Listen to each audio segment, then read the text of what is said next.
while I'm sad. You've been out all night, know you've been bad. Don't tell me different, know it's a lie. Come to me, honey, see how I cry. Welcome to the Recovery Show with Bernie Z, that's me.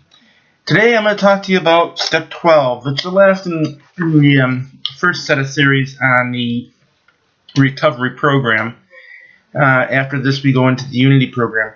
But what Step 12 says is, having made an effort to practice these principles in all our affairs, we try to carry this message to other compulsive gamblers.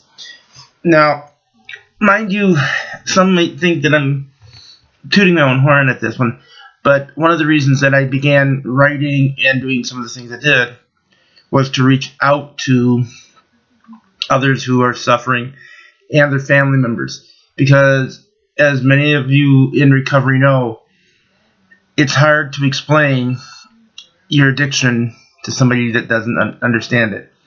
And that's why I wrote my first book, because it was hard even for me to understand initially.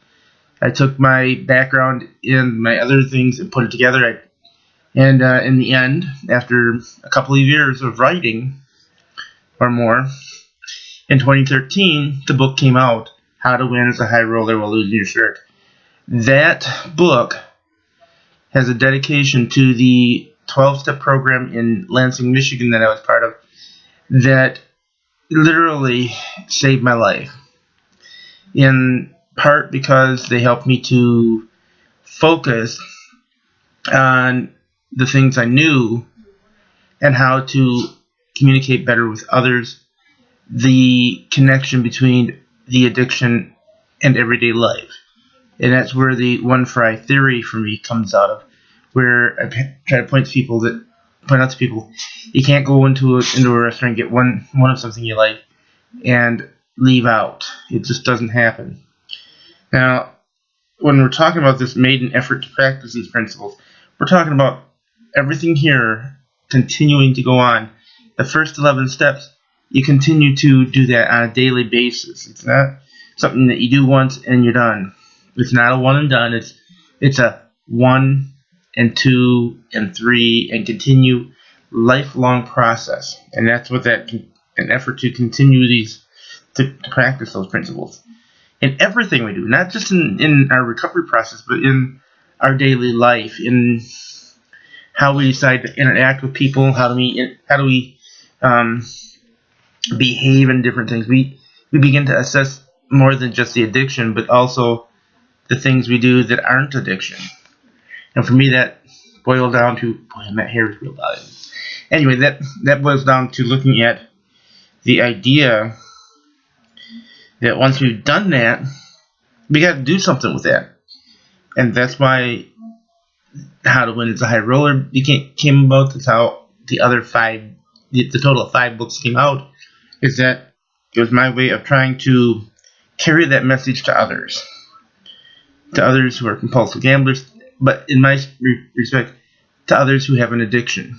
Because in the future, I probably will remove the gambling aspect of it and make it addiction in general, largely because it's worked. The stuff I've done has worked with other forms of addiction.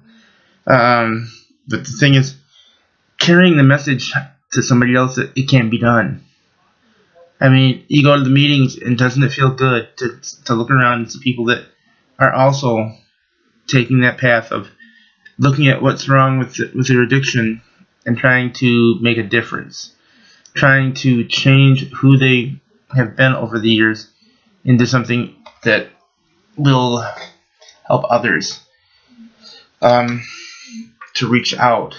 I mean, each meeting is an opportunity to reach out to somebody new. If there's a new person in there, you can reach out to them. If there's somebody you haven't seen before, there's somebody you can reach out to. You go to a different meeting, somebody you can reach out to. Out in public, if you run into somebody that you know has a problem, you have a common bond. And that's where this idea of carrying that message out to others is. I mean, as I said originally, the dedication for that first book is to all those who came before. And for the longest time, and for probably a very long time, that book is something I do as part of my meds. I share it with people. I share my story. I share things. Stand Tall Recovery Services is all about getting the word out. I'm not saying everybody can do it and everybody should, but but the one thing they should do is share their story. Share your experiences. Share your hope for the future. Share your concern for somebody else who's got an addiction. And let them know you've been there. Let them know that you're still fighting it. Let them know that it can be done. And it is one day at a time. And at times, one moment at a time. Now, that said, as many of you know, 2007 was when I stopped, November 21st, 2007. And now it is April of 2016, which means that I am 8 years out and almost halfway through a 9th year at this point. I say this with all due respect to anybody who thinks that you find a cure and you're cured forever. It's a continual process. You don't always realize you're doing it because some of it becomes part of who you are in recovery. But these steps are something you continue throughout life, and that you have to share. Who you are now in recovery is something you share with somebody who's wanting recovery, who can taste it. You've tasted recovery. It's time to help others get there. And that doesn't mean you're going to get them there on your own, but you're going to you have the opportunity to reach out to them, to share your message, to share what your experiences are. And that's what Step 12 is all about, is reaching out. Continue to practice it. Practice what you preach, knowing that you're going to slip now and then, but practice what you preach daily. And then go one step further and reach out to get somebody else a hand up. Not a hand out, a hand up. Give them an opportunity to see beyond their addiction. With that, I'm going to let you go. You have a good day, and we'll talk to you again soon. Thank you.